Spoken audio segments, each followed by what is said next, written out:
त्या पाखरान मात्र लय दमवले. काय करायचं काय हे! काय अवघड झाले परिस्थिती. काय अण्णा मग काय चाललंय राजू अण्णा बघायला लागलोय शेतीचं हे. मग कसं काय कसं करायचं आहे? तुमच्या जमीन आहे त्या चाललंय तुमचं, आम्ही काय करायचं? कवा घेतल्या? आमची ह्याच्यात गेली, बापाने घेतली होती. आता घेतली होती पाठीमाग. ते 1 एकर का नाही 20 लाखाने घेतली होती. मग त्यात गेली का नाही अर्धा 1 एकर भर गेली आणि कोटभर रुपये मिळालं. रस्त्यात गेले हायवे मध्ये. हायवे मध्ये गेली. रोडचं पैसे निवाड भेटला असेल किंवा 1 कोटभर मिळालं की 4 एकर अजून राहिली. आमची आपण तवा घेतली होती 5 एकर पलीकडे आहे ती का पलीकडे प्लॉट आमचाच आहे. तवा लाख रुपये एकर होतं. काय लगानो सांगताय तुम्ही? आता महागाई झाली तशी काय करायचं? आमच्या वडिलाला सांगत होतो आम्ही. काय तुम्हाला जमीन नाही काय? नाही हाय जमीन तर घरची, पण वडिलाला सांगत होतो बाबा त्यावेळेला घ्या स्वस्त होती. इथं ही जमीन मी आता ह्याने जी घेतल्या का नाही 20 लाखाने एकर घेतलेली आहे का नाही, 5 एकर जमीन घेतलेली, हीच आम्ही वडिलाला लाखाला 5 एकर देतो म्हणत होती 40 वर्षापूर्वी. त्यावेळेला वडिलांनी घेतली नाही. घेतली असते आज काय नसते, एकूण आयुष केली असते, मजा केली असते सगळी. काय तुम्हाला पोरं किती? मला पोरं आहे ती की 2 पोरगी? 2 पोरं, 1 मुलगा 1 मुलगी. 1 मुलगा 1 मुलगी. मग एक काम करा, अजून मी सांगतोय, उद्या देतोय तुम्हाला. बर आता ती कुठं पण निघली जमीन घ्यायची आणि त्यांच्या आता एवढं पैसे 20 लाख रुपये अहो पण तुम्ही महाग म्हणताय. ती महाग ती गोष्ट सांगत नाही. अजून 40 वर्षांनी ह्या जमिनीची किंमत किती होत्या तुम्हाला माहितीये का? होणारच आहे की 40-50 हजार रुपये. बरोबर आहे. 50 लाख रुपये एकर होणारच आहे. मग मी काय म्हणतो माहिती आहे का, त्यावेळेला घेतल्याचं कशाला लागत होतो? आता मग सगळं खरं आहे. त्यावेळी तुमच्या वडिलांनी तुम्ही भावंड किती? आम्ही 4 जण. मग त्यावेळी तुमच्या 4 भावंड कसं सांभाळलं तुमच्या वडिलांनी? मग आम्हा 4 शाळा शिकवल्या. 4 आम्ही चांगलं MA-BEd आहे. तुम्हाला 2 पोरं होते ते सांभाळायची. अहो त्यामुळे तर जमीन घेणं शक्य नाही हो. म्हणून तर तुम्हाला म्हणतोय वडिलांना आमच्या घेतल्या तर चांगलं झालं असतं ना. स्वस्ताही होती त्यावेळेला. आता कशा स्वस्त आहे सांगा बरं बघू. तेव्हा स्वस्ताही होती, कमाई काय होती? अहो कमाई बी काय नव्हती. मग आता कसं आहे बा, ज्यानं घेतलं त्याचं सोनं झाल्या. पण आता जमीन आमच्या वडिलांनी घेतली नाही तर काय करायचं सांगा. म्हणून म्हणतोय त्यावेळेला घेतल्या तर विकून नुसते आयुष केली असते.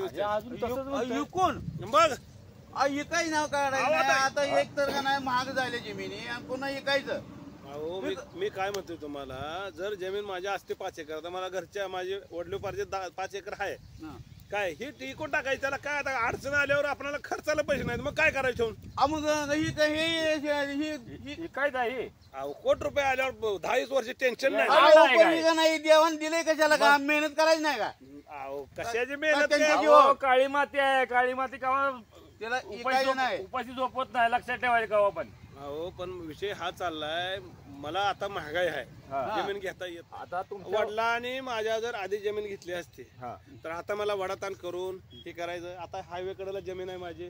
काय ही घेतली असती तर हायवे कडे येतो. तुम्हीच म्हणला तर इथं तुमची जमीन गेल्या पहिल्यांदा, बरोबर आहे. 1 एकर जमीन गेल्या 3-3.5 लाखानं काय सरकारने दिल्या तर कोटभर रुपये आल्या. तर माझी जर आली असती तर माझी पोरांची लग्न बिग्न टकाटक झाली असती नाही सगळी सांगावर. आता तुमच्या बानी काय केलंय, तुम्हाला वाढवलंय, शिक्षण दिलंय चांगलं, शाळा शिकवल्या, 4 पण नोकरीला लावलंय. होय होय होय होय. एवढं सगळं त्यांनी गरिबीतली केलंय.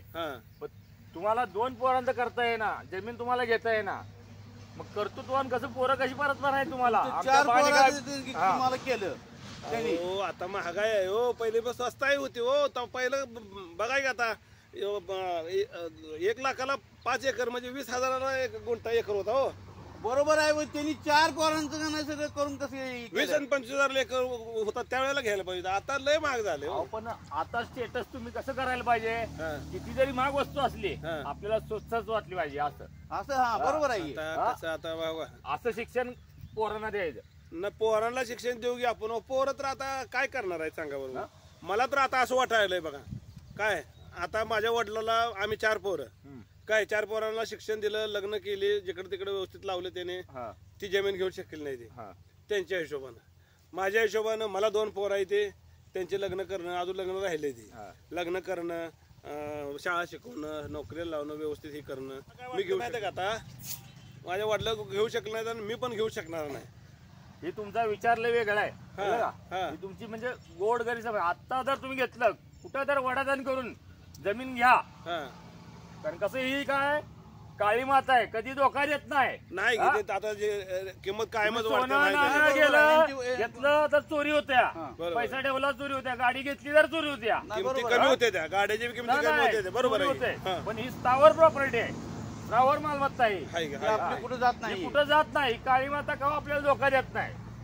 म्हणून तर मला एवढं कळतंय की हो काय कारण पुढच्या 40 वर्षात तुम्ही घेऊ आता घेऊ शकत नाही तर पोरं पण घेऊन घेणार नाही. लक्षात यांची ठेवा. गोष्ट खरी आहे. हा. बरोबर आहे त्यांचं. आता विषय काय आहे का माझं, मला बी कळते की सोनं घ्या, तुम्हाला ते सोनं नाणं म्हणते ते, दागदागिने म्हणते ते, पैसा ठेवा, पैसा एवढा पैसा आहे, कोट रुपये दोन हे कोट म्हणते ते. पण जमिनीला कधी जमीन म्हणत नाही ती, त्याला स्थावर इस्टेट म्हणते ती. हे पण मला माहित आहे.